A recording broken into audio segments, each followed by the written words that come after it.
சுப்பிரமணியன் என்பார், கருணாகரன் என்பார், கந்தன் என்பார், கதிர்வேல சுவாமி என்பார், சேனாதிபதி என்பார், கதிர்வேலர் என்பார், பரமகுரு என்பார், முத்துக்குமாரன் என்பார், சூரனை கூறு கொண்டவனா, சுவாமியை விரட்டி விட்டவனா,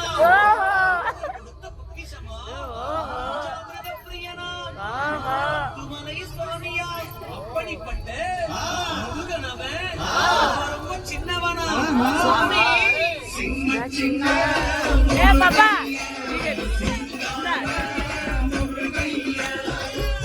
கொஞ்சே